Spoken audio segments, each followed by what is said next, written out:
All right, family, I'm so excited about reading these books. We get paid to read these books. Formal education will pay you a living, but self-education will pay you a fortune.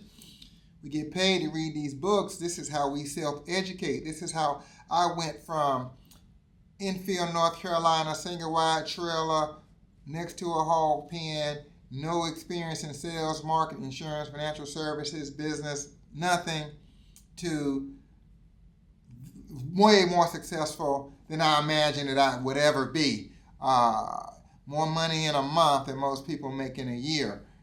This is how I got there. So let me show you. All right, let's get into it. So this is, we're reading Psycho-Cybernetics, Maxwell Maltz. And he's talking about examine and reevaluate your beliefs. Just don't believe anything and everything you hear. He says, so if you got a question, why am I believing this or why am I thinking this way? He says, is there any rational reason for such a belief? Could it be that I'm mistaken in this belief? Would I come to the same conclusion about some other person in a similar situation? Why should I continue to act and feel as if this were true if there is no good reason to believe it? And this is my point. He says, don't just pass these questions by casually. Wrestle with them. Think hard on them. Get emotional about them. Can you see that you have cheated yourself and sold yourself short? Teammates, that's my insight. Changing how we think cannot just be a passing thought. It requires focus. Changing how you think and what you believe requires focus. Why am I feeling like I'm not good in sales? Or why do I feel like I'm afraid to call this person or follow up with this person? Why am I afraid to create some content? Why am I afraid of anything when I'm a child of the King, created in the image of God? Why? You got to get intense about that, question, so that intensity can overcome your fear. Ooh, that boy preaching real good. Then he goes on and he talks about the power of indignation. He says if you get mad about something, he said, if you get mad about it, that'll make you change. So that's why when I got started in the industry, I'm brand new. I didn't know nothing about nothing. I went to one of the little training meetings and I didn't understand. I had never been in any like motivational sales, inspiration, rah-rah meeting. So, the leader gets up and he's talking about this and that and he's trying to get people to compete. Competition is big in, sales and marketing. And then I don't know what he was talking about, the goal the team was going after or something. And most people gonna quit. Y'all ain't gonna make it. Kind of like the whole look to your left, look to your right. One of y'all ain't gonna be here and next year this time, that kind of thing.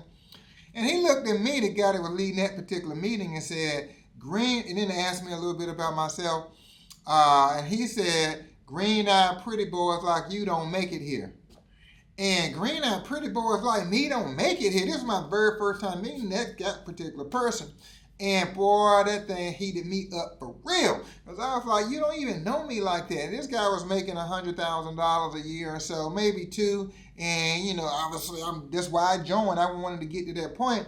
For him to say that got me very upset. But I didn't respond like I'm offended and I quit. No, I got mad and said, I'm going to show you.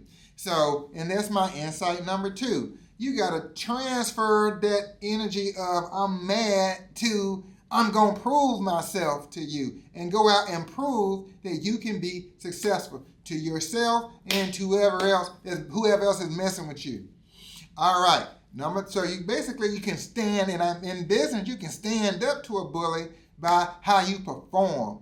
All your doubters, you're going to show them. All right. Next.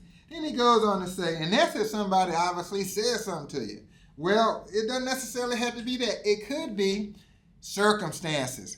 I can't afford to do something. I want to do something, and let's say you don't have the money.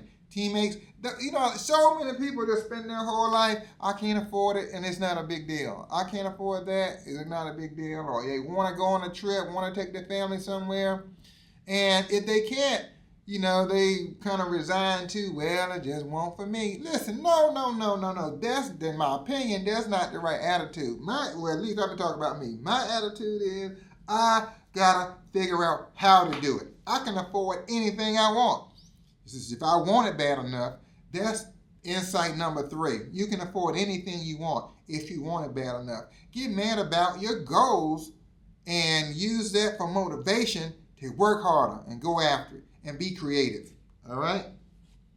Because where you're going to be 1 year from now, 3 years from now, 5 years from now, 10 years from now could be totally like on a different planet from where you are today if you keep growing. All right? Love it. I love this stuff, man.